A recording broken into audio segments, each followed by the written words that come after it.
Hello, Vince. How you doing, buddy? I'm okay, Nick. How are you today? I'm great. I'm great. Thank you. Hey, I Yeah. just wanted to thank you for allowing me to do this video with you. Oh, buddy, it's And my pleasure. I was looking forward to it. You know what I mean? We had a great conversation last time, and it's good that we do expand on it. yes, absolutely. First of all, I just want to introduce you to my viewers just a little bit about you. Vince Tarantino from Dominion Lending Centers. And you are our in-house mortgage broker owner. So Vince, you're in a business, what, 20, 25 years, probably more, right? Yeah, no, 20 plus years, Nick. So I'll give you the elevator speech. So I began my Okay. career at TD Canada Trust in the retail side.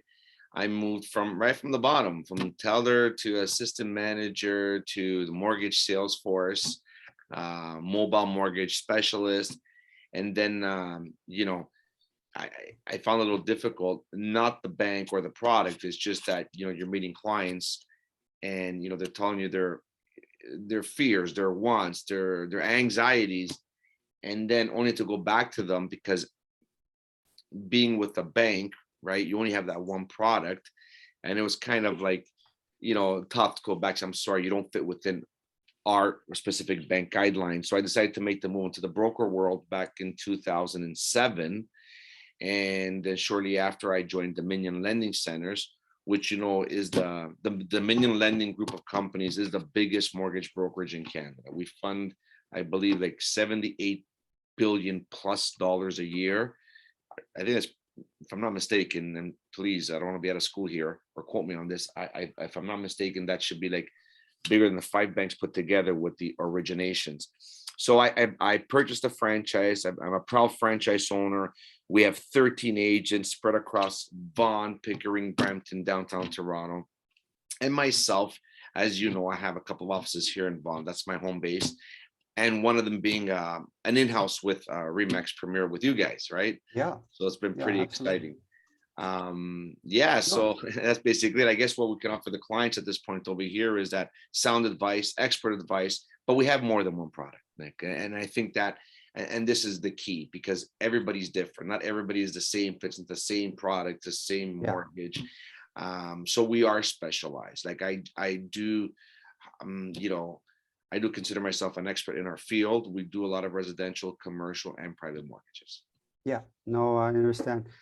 Thank you for that introduction. Yeah, And so, yeah, we just want to make sure that, and at the end of the video, we'll make sure that you give out some contact information so that people know how to get a hold of you. I want to absolutely. get right into this. Sure. Last week the Bank of Canada announced a rate increase. So, helped us understand how that rate increase is going to affect market prices, buyers, sellers in particular. What's your thoughts on that? Help me understand.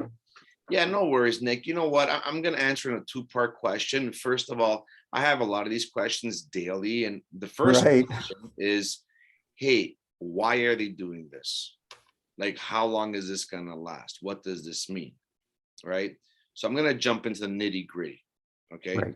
Who will this affect? So obviously the rates have gone up. My prediction, they're still going to go up at least another quarter point. I'm predicting September or October to take the overnight lending rate to about 3%, because I think that are between 3 and 3.5%. Basically, what that is that the overnight lending rate is what the Bank of Canada lends money to our regular financial institutions, and then Don't hit your desk because I get back oh, okay, okay, feedback. Sorry, feedback on. feedback. Absolutely, it's Yeah. definitely an Italian thing, right? Yeah. So basically, that rate is basically what the Bank of Canada lends out to our institutions, and then our institutions, they use that, and then they determine what their prime rate's going to be. So if the overnight rate is, I'm going to call it 4% or 3%, then that means that prime rate will be 5%, right? They always charge 2 extra points, and that's the basis of their prime rate. rates definitely are, people are going to feel a little bit of a sting, especially the people who are renewing their mortgages.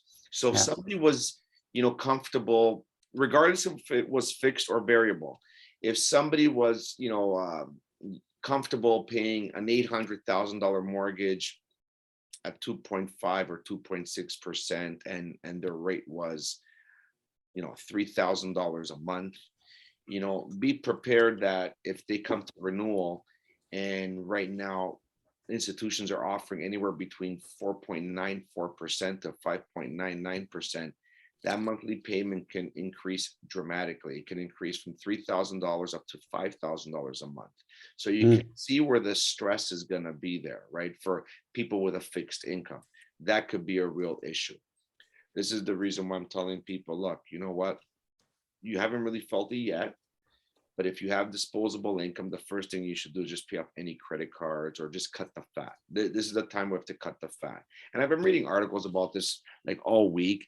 Like, during COVID, listen, we all subscribe to like 47 different streaming services. I'll give you one example, right? That we all forgot to cancel them, right? And maybe it's time, hey, let me save $47. Let me cancel this subscription, that subscription. People have to tighten the belts. The other issue I see happening is some condo markets, but the type of purchases. In the condo markets, you have what's called assignment sales. Yeah. So let's say I bought a condo 4 years ago for 550,000, and Nick, you like my apartment, and that apartment before these rate hikes was averaging, let's say, $950,000 a year. Sorry, $950,000 for the price. We make a deal. You go, Vince, I'm going to buy your condo for 950 grand. I sell it to you. So once again, I'll go back. I purchased for 550 because I lost my train of thought there. Sorry. So I purchased it for 550 4 years ago. Now you want to buy it from me. Now you know that the market value is about $1 million for that condo. But I say, Nick, if you buy it from me from assignment, I'll sell it to you for about 950,000 bucks. Benefit to you, you save 50,000 bucks. Benefit to me, I don't got to close it and pay land transfer tax. Seems like a sweet deal. So now here's the issue. Nick, yourself, you were hoping that when the time comes, you would take some equity out of your existing home to pay me the difference, because you got to pay me $950,000. The problem is that now when you try to refinance your home, the bank's going to say, oh, Nick, I'm sorry. Up to 6 months ago, your house was worth $1.6 million. Now it's only worth $1.4 million. So you might find a little bit of the squeeze of the equity takeout. We're losing value. So people who are using their homes for disposable income or using their homes to leverage or take money out, they might have a problem only because home prices have gone down. Right. Right. And I see that now home prices have come down as well. It's a contagion effect, if that's the correct terminology I'm using over here. The rates have shook up everybody. Do I see this lasting a long time? I don't have a crystal ball, Nick, and I don't want to say it is or it isn't. And I don't want people to go out and just like start going nuts or a false sense of security. The reality is that we are in a recession. We are in a recession. And now I'm going to get to the part where I'm going to explain why they're doing this. So what happens was that, we were shut down. The whole world was shut down for over 2 years. And for 2 years, no one went out and consumed and spent and lived life. All of a sudden, the doors were open and the taps were turned full blast. We can't keep up. Mm-hmm. It's a supply chain issue. We cannot keep up. Right. So, the best thing and what that causes is inflation, right? Because, if there's only like two pieces of, I'm going to pick on Home Depot. If you go to Home Depot and you're looking for conduit piping, for example, right? And there's only two pieces left. Well, that price went up. We seen it with the lumber. Do you remember the lumber? Like a piece of plywood, they tripled a piece of two because they weren't manufacturing fast enough to satisfy the need. So then how do you curtail this demand, this thirst? Let's raise the rates. So now if they're raising the rates, it's going to cost you more to borrow. So maybe you won't do that renovation just yet right now. So maybe because you won't do that renovation, you're not going to go to Home Depot and buy that plywood or that 2x4, which means that the supplier can ease up its production. And this is the goal of the Bank of Canada. And they've said it. They want to slow down our gross domestic product. Like they just want to shut it down. They want to slow it down almost to a halt. Okay. And then at this point here, once it slows down, it brings down inflation down to normal levels, which is around the 2 to 3% mark. Once at the 2 to 3% mark and it falls back down, you will see that they will also start dropping the rates again. Now, if I mentioned it earlier, I said that I don't believe this is a true recession because like my graphs and my studies don't, it just doesn't make sense to me. You know, common sense sometimes is, it prevails more than anything else. You know, when our unemployment is lower, it's the lowest it's ever been. Right. And you hear all day long, we have 1.5 million vacancies. We can't find people. I've been hearing it all over the place. Oh my God, I can't find this. I can't, people are looking for employees. People are looking for work, right? And the fact that our immigration has been shut down for 2 years, it leads me to believe that at the end of the We're day, going to get flooded. we're going to get flooded. And when We're gonna everybody get starts flooded. coming back inside, and Right. because there's a shortage, you know, there's a shortage of manpower. There's also a shortage of housing supply. You know there is, Nick, right? Yes. So when all these people come inside, you know, construction is the first industry that they find employment with, which is going to be a good thing because we need to ramp up our supply. So when these people come over, and these new Canadians, and they come over and they start building, let's just call it in construction, and they start building houses. Well, now they're working, they're making more money, they start consuming more. Our economy gets kicked back into action over here. Right. And then guess what happens to house prices after? They go back up. Let's go back up again. Yeah. Right. So, you know. But when do you see that happening? Let me just jump in again. When do you Okay. see that happening? When do you see that kickstart, like you say? When do you see that kickstart, Yeah, you know, coming back around again? so from what I've been reading, Nick, right? Because I, you Yeah. know, myself too, I have to get informed all the time, and things change. It looks like everyone's pointing to the second half of 2023. By the second half of 2023, they're expecting to get this inflation under control. When Okay. inflation gets under control, yeah. When the inflation So gets we're under, basically talking about a year now. yeah, Year to a year and a half, something I, like this. I'm gonna go conservative. I'm gonna go, you know, worst case scenario, 2 years, 2024. Okay. Okay. Right? 2024. But what's that going to look like? Are rates going to be low like they were today at 1.5%? No, those days are gone. Rates are going to be hovering around. I'm talking about the fixed rate right now, 3.5. You know, and that's going to be a healthy rate. Right now, they're skyrocketing. So no more free money. No more free money. No, No more free money. Well, look what free money did. It cost us lots of money right now. Exactly. It's going to cost us double. So it's a good thing because it helps to keep costs down, I think. So the you know, the pricing of homes have just gone through the roof, and I think that it's going to help to keep that down a little bit. I mean, it was ridiculous there. It was coming back up again, and it looks like, you know, we're coming down to a normalization now. So it's going to help to keep things down a little bit. I think you mentioned that we're probably going to start to see a rise again, but I think we need to be in a normal market, right, where everybody's able to, you know, buy and sell, right? Not just, you know, 1,000 certain sectors, right? 1,000%. And Right. The other thing I want to add to it, Nick, right? Is the sky gonna fall? No. Because let me ask you this, sorry, let me ask you this. What, you know, where's the percentage of your buyers? Are they first-time buyers, or are they, you know, move-up buyers? Are they people buying down, you know, from the big homes and into the where's Without that a question of a percentage? doubt, there was a lot of first-time buyers, right? And Nick, and you know this because like 5-6 months ago, like one house showing, you'd have like 60 offers.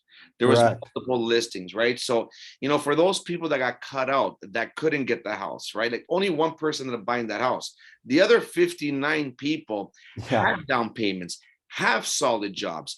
The opportunity is for them. Yes. Because now, here's the thing at the end of the day, and I was doing some research, like at one point, $386 million semi-detached in bond. I just seen it listed again for like it reduced to 1,040,000. That's a big drop, Yeah. right? So Nick, not even 4 months ago, when that got listed at 1.386, that would have gone for 1.5. So, and there's some people that lost out because of the bidding, and some people lost out because they wouldn't qualify, right? Right. Like, here's the opportunity for all those people that lost the bid.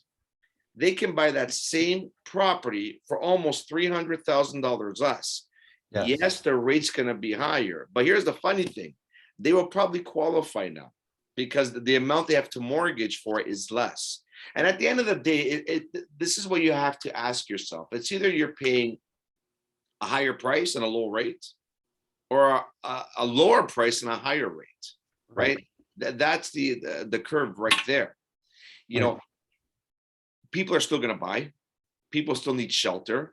It is still the best investment ever, because even if the house increases 2% a year in recessionary numbers, right, you're still making a good ROI, return on your money, on the property.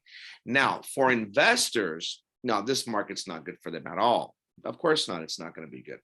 Number one, because the mortgage is going to cost them too much money, and investors like to make money on rent, right? Yes. So the investor side of the market is going to slow down. But people who are So let me just clarify that. You're investors to sell, not investors to buy and flip, like the investor buy and flip. Yes. Yeah. So this is a good time for them to invest, purchase, but No. not to actually take their investment and sell it. Yes. Okay. Sorry. Yes, exactly. Yes. Yeah. So at the end of Okay. the day, if you're going to buy a property, Nick, if you're an investor, if you're going to buy a property, yeah, and you can take advantage of the lower price. Like myself, I'm an investor. Sure, if I find some good price, I'm going to buy it. But before I buy it, I'm going to look at my finances, right? You got to be responsible. And I say, can I hold on to this for 5 years? Worst case scenario. Can I hold on? If the answer is yes, it's a great time. Because, we see it all the time. Like, stocks do this all the time. Stocks go down. What's the rule of thumb? Buy some more. Now, I'm not going to tell people to go out and blow your brains or go buy properties. But savvy investors, when stocks go down, they buy some more. Right. And sometimes even goes even further, but they hang on to it. But then when it pops back up, right? Yes. So you got to be able to hang on to, if you're an investor. For a first-time buyer or somebody who's looking to buy a home, guys, you know what? Do the math. Like, speak to your banker, your mortgage broker, or myself, if you like, or Nick, and just see what you can qualify for. You'll be surprised, right? And the win-win is here is that, hey, you know what? It all balances out for you, because if you did have a down payment and you do have solid security with a salary, and you lost out like the 50 houses you bid on, well, I think it's time to come and get a pre-approval again, and you'll be surprised what fits inside your bucket now. And here's the good thing. There's no more multiple listing. You actually put an offer on a house, you're actually going to get it. You're not going to have to compete with 75 other people. There's an opportunity there. And sorry, Nick, because I'm passionate about the topic, right? So today I covered another opportunity here. So I'm 51 years old, as you know. So, we always have the discussions ourselves too. It's life planning with my wife. And we say, I don't know, one day, we'll sell the house, maybe go into a condo. That's just part of financial planning, right? Right. That could be in the cards. I don't know, knock on wood, right? Who knows? Yeah. But the discussion was always once we hit 60 years old. Now I've seen that some of my friends and some people I've been speaking with who are 55 years old, who had the same vision in 5 years, they go, you know what? I just might retire early, because if I sell my house now, I'm almost mortgage free, or I am mortgage free. It's all relevant anyways, right? I'm going to grab my house, pocket that $1 million. I'm going to go buy a condo, pay that off. I still got 5 years of work with a great salary. You know what? So it might actually urge them to start selling. Right. Now, that is an opportunity in supply as well. So I know that one of the Remax meetings, Nick, I think you mentioned it. I'm sure it was you. You were telling us that we've actually moved from a seller's market to a balanced market. Now we're going into a buyer's market, if that's correct. I think that's what you had mentioned. Something like that. It is like, it is a buyer's market because in some ways they have the opportunity to negotiate terms and conditions now. For instance, like financing and home inspections and those kinds of things. So it's kind of balanced out a little bit. It kind of favors them a little more now, where say, back in January and February, they didn't have that opportunity. But let me ask you this. I mean, Yes, please. qualifying the buyer, we talked a little bit about that, right? Yes. So very, very important to still look at that at this point in time. So, I mean, although the rates have gone up and prices have come down, it's still extremely important to sit down and talk to a mortgage broker. But, let's go back to looking at, the market itself for a sec. So do you see powers of sales coming, distress sales? Do you see do you see, see sellers walking away from their homes So like in the coming months? I mean, and I was just confirming something right now as you were speaking relating to the topic, because I knew that's where you were going there, right? I'll give you 1 second here. I was trying to look for it. Okay, well, I'll look for it in a second. Because you mentioned recession. Now, to me personally, I see a slowdown. I see some sellers, hurting a little bit, but this is not the type of the market or economy that I remember back in, the early 90s, mid 90s, where we were like, it was difficult. Basically sellers were handing the keys back to the bank. That I don't know. You help me understand. I think we're going to see some of that, Nick. Yeah. Okay. Yeah, I think that we're going to see some powers of sales because, money was free. Like you put, it was very cheap. And, we had a good run for the last 15, 20 years. So a lot of people took that risk, were wrongly advised. And some people just stuck their necks out. And I'm not criticizing it because sometimes you have to take a risk, right? Yeah. I'd rather take a risk and fail than not trying and always saying, oh crap, I wish I would have done that, right? Mm-hmm. Okay, some people are going to be tight. And the reason why I'm telling you is this, that raising of the rates is one thing. What they didn't expect was the dropping of their home values. Because someone's rate raises, no problem. Because if I got $1 million of equity in my home, no problem. I'll just take the money out there and I'll let this ride. But if my only source of money for my investment was going to come from refinancing my home, or taking off from equity from other properties, and now those properties have all come down in value, much more difficult to pull some money. I can see some issues happening. I can, and some people are just going to get scared because some people are going to say, Jesus, I bought this property and you know what? I overpaid it $300,000, $400,000, but that's not true. They didn't overpay it, right? Some people are saying, I'd rather just lose my 100 grand and call it a day. That's such a wrong move. Because I agree. Yeah, because it's not.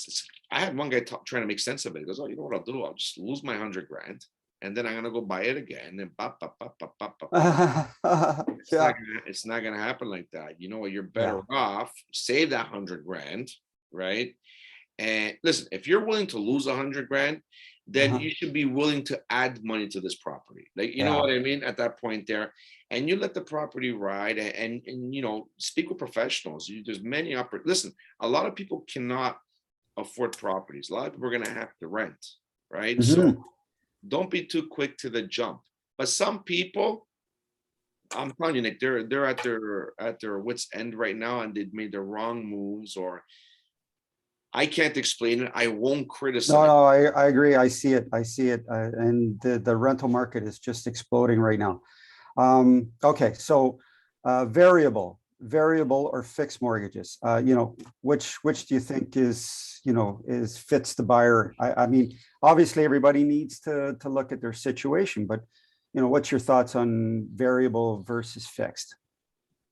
Okay, so it depends on the person.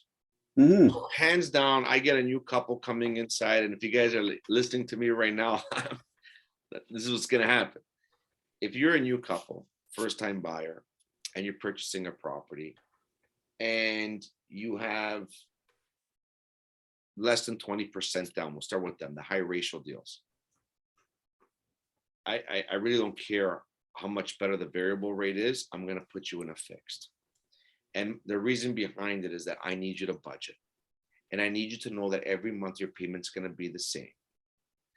Because if the rates shift again, I don't want you to be with negative equity, right? At least this way I can be satisfied saying, hey, if you can afford this payment for the next 5 years, I guarantee you're going to have $60,000, $70,000 of equity plus your appreciation. You're going to be fine. Okay. Then again, I'm going to have people that are still first time buyers and they have 20% down. And they're going to tell me, my parents said I should go variable. I'm going to have a conversation with them, Nick, and it's more of a financial plan. I'm going to see, what industry they're working in, what their long-term goals are, where they're going to be in 5 years. I even go as micromanaging this conversation to the point that, like, what vehicle are you driving? Are you planning to have a family? Do you see any foreseeable changes in the next 5 years? Oh, that's excellent. And the reason I don't think you would get that advice from a bank, right? No, No, I like honestly. I work with a bank, so I don't want to whatever. But okay, but yeah. no, I'm just saying, I don't think you would get that Thank personal service from, say, a bank, bank advisor or at the end of the mortgage. day, these are actually my clients. I'm the one who owns the company. I got to sleep at nighttime too. I got to make sure. Yeah. Hey, and I'm proud to say, Nick, that during COVID, all my clients were fantastic. No one missed a beat. All of my clients, no one missed a beat. I made sure they were taken care of. I made sure their mortgages were deferred for some of them. So I do take it personally. But the reason why I'm asking that is that, things change. I remember when I first got married with my wife, Anna, a week later, I lost my job. Right. But you know what I mean? So, yeah, what's your career? What's this? If someone is established, etc. Then I like to see what their savings pattern is. Do you have a savings? I go through a whole financial thing, and then I'll see what their risk tolerance is. Because then I got to show them, I go, look, you understand that if the variable rate moves up a quarter, your payment balloons. Can you handle that hit? So, and you can tell because you have the information. If your salary is this, and you're telling me your goals and your dreams, and you want to do this, and this is the lifestyle you want to have, or maybe you want to start a family, or or whatever it is, we got to put it together. So if it's like that, and I see it's a little too tight, I'm gonna say, look, I'm gonna go with a fixed. But a lot of them are educated, right? And they know finances as well, and they did their homework, and they'll tell me, but Vince, you know what? I was looking at the index chart, and going with a variable over the long run is cheaper than a fixed rate. But then my recommendation is still going to say, yeah, but your first time, I need to have at least the first 5 years, need to see a pattern with you, right? Yeah. Then I'll compromise. I say, okay, listen, then you know what? I don't think you should go variable, especially with this volatile world right now. You should go fixed, but you're right. You don't want to go 5 years if the market's going to turn around in 2. So why don't we go with a 3-year fixed? We'll meet in the middle. You're happy. I'm happy. I'm sleeping at nighttime. I know you're going to be sleeping at nighttime because when they raise the rates again, I won't be getting that phone call like, oh my God, what's happening? Which we got a lot this week, right? Yeah, no doubt. Now sorry, so Nick.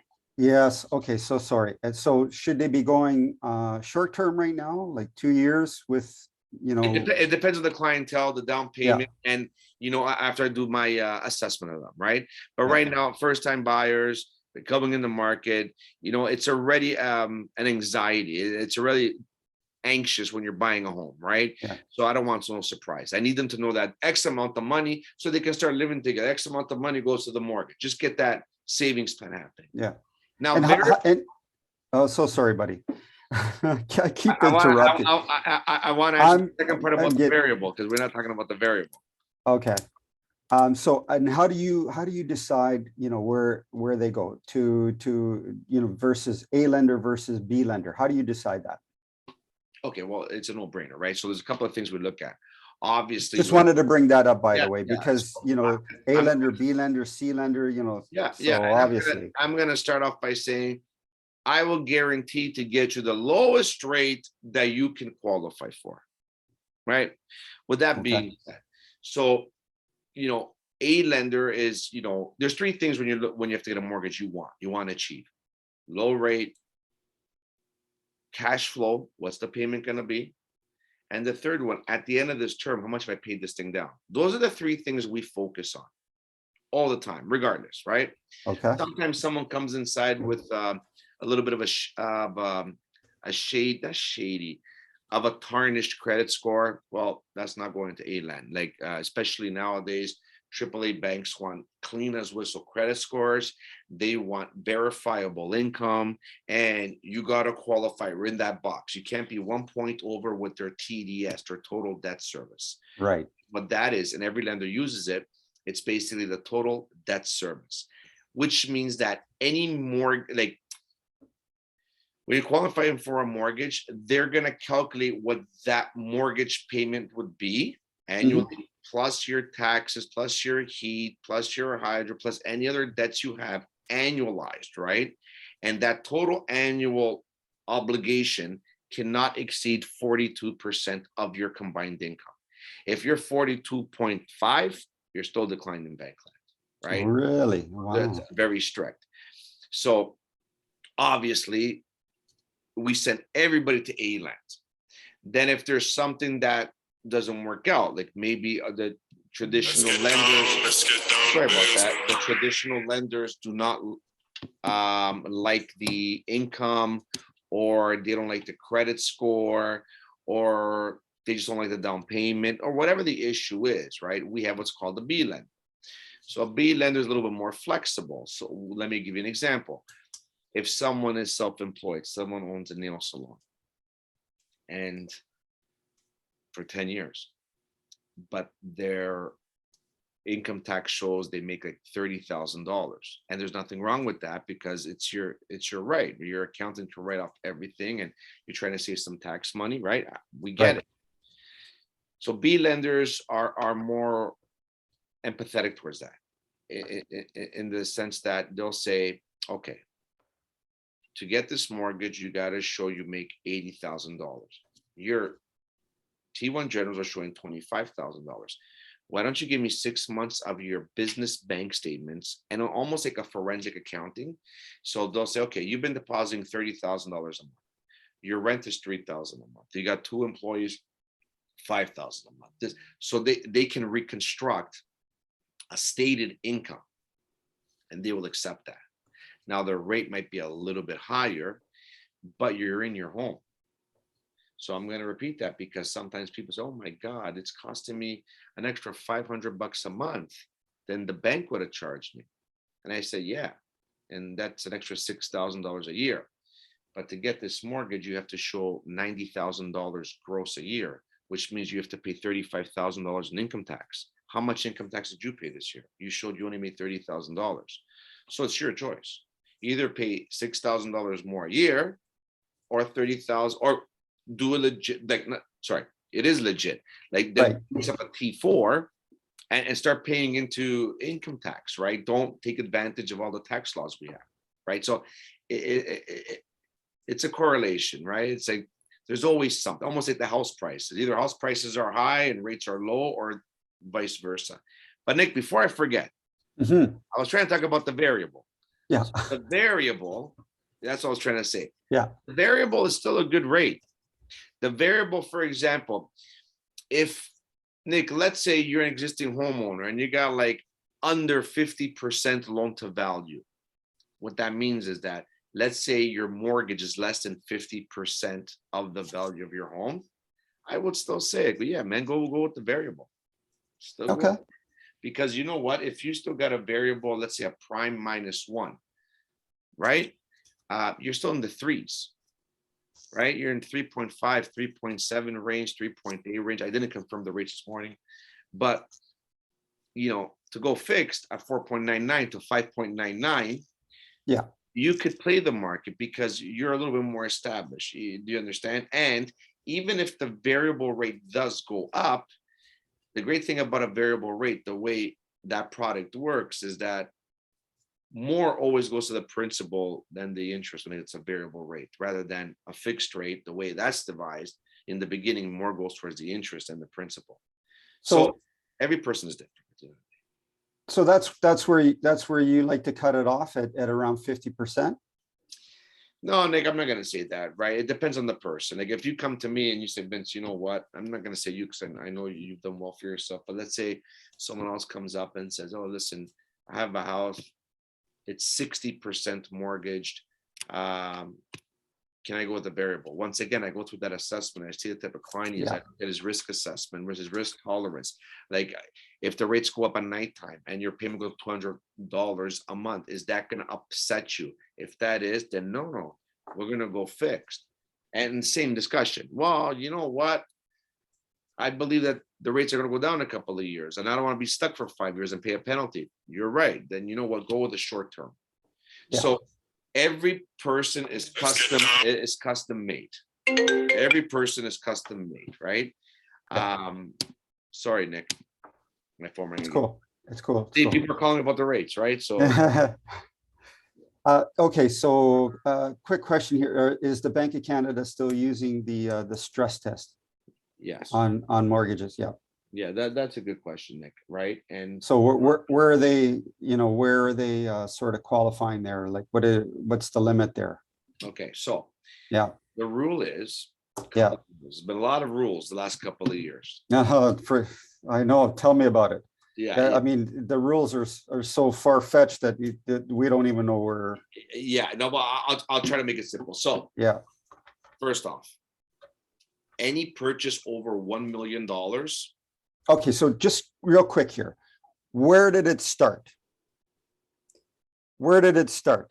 Okay, because this was supposed to be. I don't want to talk about politics, man. The savior, for the housing market. Instead, it had the reverse effect. Correct? What, the stress test? The stress test, yeah. You know what? Listen, okay. My personal thought, I think that stress test was necessary. Okay. Not for all the products, though.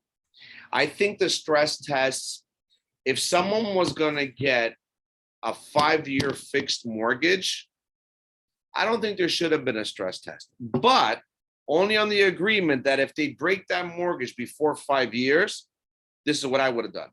I would have imposed a heavy penalty. And I would have done that. This way gets rid of the speculators, because what was happening was driving the market, they said, was speculators, people buying house, flipping them 6 months later. And it made the price go higher and higher and higher. So they made the stress test to make it harder to get approved. So though, in my opinion, all it did was hurt the little guy. It didn't hurt anybody else.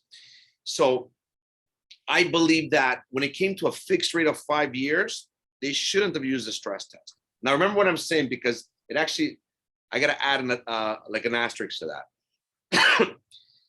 But when it comes to variable rates, hands down, we need a stress test. And I'm glad with the stress test, because if my variable rate was 1.5%, and it was a couple of months ago, we were qualifying at 5.25%.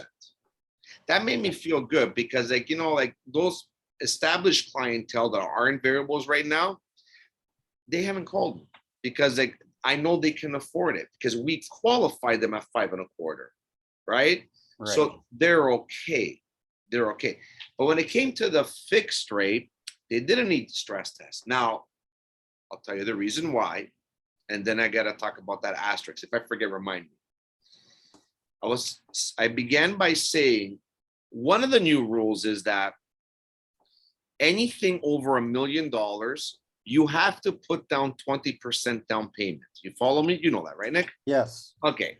So for the people out there, any purchase over $1 million is 20% down.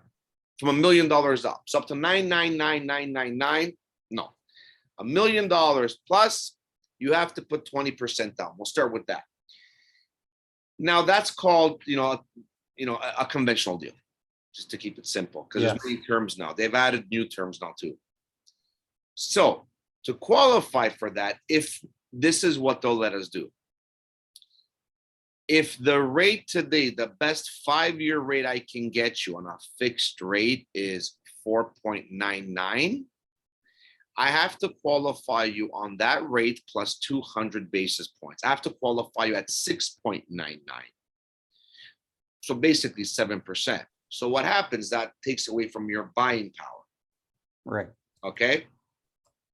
Whereas the variable, I believe the stress test there is like 5.25. I'm not sure if they moved it or not. If they did, I apologize for this broadcast, but that's what I was trying to find out, but my phone's dead or it's dying anyways. So they qualify it on a 5.25. Okay. Okay. Okay. Now I said there was an asterisk to that because I said I believe that they should not have put in a stress test back then on the fixed rate. Now I'm saying I'm happy they did. So I'm going to go back Okay. because of what just happened. Because when we were doing stress tests on the fixed side, our rates were like 2.5, 3%, 2.59. The stress test was 4.5 to 5%, give or Okay. take, right? So, and my people still qualify. Well, thank God, because now today, that's what the rate is. So I know for those existing clients of mine, they're not going to like the increase in payments, but I know that they can qualify for it, or they'll be fine because that's what they qualified for in the first place. So at the end of the day, it was a good device that they did instill. Okay. Yeah. Okay. That's okay. That helps clarify it. I'm still gonna search for that number now. Like I got like, you can't even say like half of a line of one battery here. Nick. I'm so sorry. Yeah, Yeah. you should plug it in, Vince. You see, I tried to plug it in, but I had the wrong charger. Okay. Okay. All right. So Computer. okay, so let's just kind of wrap it up, getting close to wrapping it up here. So give me your thoughts here on, I mean, there's a lot of buyers kind of holding off, sellers kind of holding off Okay. on selling, buying because of this interest rate. They keep hearing interest rates want to go up, so a buyer is holding off thinking, well, I'm going to get a house cheaper now because interest rates are going up. So prices will come down. Seller looks at, house prices coming down. So he feels that, he can't get the same value for the sale of the home. So what's your thoughts on, everybody kind of sort of sitting back, holding off, both buying and selling at this point in time? Yeah, and it goes back down to the need, right? If you need to buy a house, you're going to buy a house. If you need to sell your house, you're going to sell your house, right? Once again, it's everybody that, and I'm going to call speculation again. You know what? Let me give it a shot. Let's see what I get offered. You know what I mean? That part of the market is gone, right? Saying, okay, if I can catch this number, I'll sell. And they made the market determine what their future is, their plan is, right? Yeah. People that need to sell will sell. And here's the reality. We've been hearing, I don't know if we covered this, but they do expect house prices to drop 20%. I think we're about 9-10%, some places 14%. That's a big drop. But what people also have to understand, the last 3-4 years, they went up 50%. So really, you know what? They're not really losing. That's right. Very good point. They're not really losing. So pre-pandemic, they've gone up 60%. So let's say they've come down even, 16% right now. We're still up. We're still up. They're still up. So someone who has, and it's all relevant too, because someone says, well, I needed to sell that because I needed to buy this condo and now I'm not getting the money I need. Yeah, but if your house price fell down, so did that condo. So it's all relevant there, right? It's all about a financial plan. I think the biggest winners are going to be here are, those people that for the longest time, long time, they've been trying to find a house or a property, but they kept on getting outbid or they couldn't qualify, or they couldn't find the supply. There was no supply. You're gonna get all three of those right now. You're gonna Yeah. get supply. You're gonna get, Great point. Great point. I'm glad you said that. Absolutely. That's the kicker here for everybody here. yeah, There's room now. You get to think, you get to breathe a little bit when you're buying a home. You get to negotiate those terms and conditions, and pricing has come down. So there's time, to look at those properties, and there's going to be some more inventory out there. It's better. It's better. I know it hurts because everybody thinks, well, I could have made some money. Well, that market's come and gone. So you maybe have to wait for that, that next cycle, right? yeah. But and like I said, those are for the speculators, right? For But the like, speculators. here's the reality, Nick, right? So my house went down to in value. Yeah, but Nick, I still love my house. I'm still Yeah. living in my house. My head's still covered. I'm not going anywhere. So okay, well, I wasn't gonna move anyway. So what? I'm okay. Or even if I wanted to move and then let's say I needed like this amount of money for my plan, you know what? Okay, so I'll just stay here a year more, a year longer. It is what it is, right? Right. So it's how you make your choices. But there's definitely right now, like I said, it's almost like the bridge is falling down now. So everyone's getting sucked into that funnel, right? But that's fine. And then it'll continue. It'll start all over again. And I'm not one of those guys that's gonna do like an infomercial or oh my God, yeah, buy now, or quick lines like, hey, this and that money is made now. Bop, bop, bop, bop, bop. No, I'm just gonna tell people, listen, invest in yourself. Sit down. Advice is the best thing in the world and it's free. Call us up. Let's sit down. We're not here to sell. I'm Nick. I'm not transactional. I know you're not either. Yeah. I'm about, and I'm a firm believer. The more service you get, everything else will work out. The more service you give, you know what I mean. It's a privilege for us to give this service. It's a privilege to let you know we're meeting people. We're talking. Yeah. Absolutely. Things will work out. But invest in yourself. And this is my message to the viewers. Just invest in yourself. Give Nick a call. Give myself a call. Trust me, we know right now the market where it is. It's not like it's where transaction, you call me, there's got to be a sale. No, I rather you not buy anything or get any mortgage, but at least you get the right advice. Yes, Right? absolutely. Because once you get the right advice, then for me, you become our client. And then I know when time is right, we can start building that relationship and there's that credibility there. Right? Yes. No one's rushing anybody to do anything. We just want to make sure that our clients together are doing the right thing. And the first thing to do is invest in yourself. Call us up. Come get this financial evaluation. It won't take that long. Or you know what I mean? Or just sit down and talk. And these are my plans. If it's not today, it could be tomorrow, or even better. How can I achieve this plan? There's many products, there's many things that can happen. But if you fail to plan, you plan to fail, right? Absolutely. I always say the same thing. That's what we're here for. So use us, call us to get that advice. It's free. And so that's what we're here for. And it doesn't hurt to just give us a call and, just tap into the knowledge, because that's extremely important. You've got lots of that, and so do I. Okay, so I just want to wrap things up here. If they need to get a hold of you, how do they do that? Sure. So you can call me directly on my cell, 647-988-8425. Or you can email me at vince.t@rogers.com. Beautiful. nce.t@rogers.com. And that's Vince Tarantino at Dominion Lending. That's right. Dominion Lending Vince. Center Supreme. Yes, beautiful. Vince, thank you so much for allowing me to interview you today. That was a pleasure.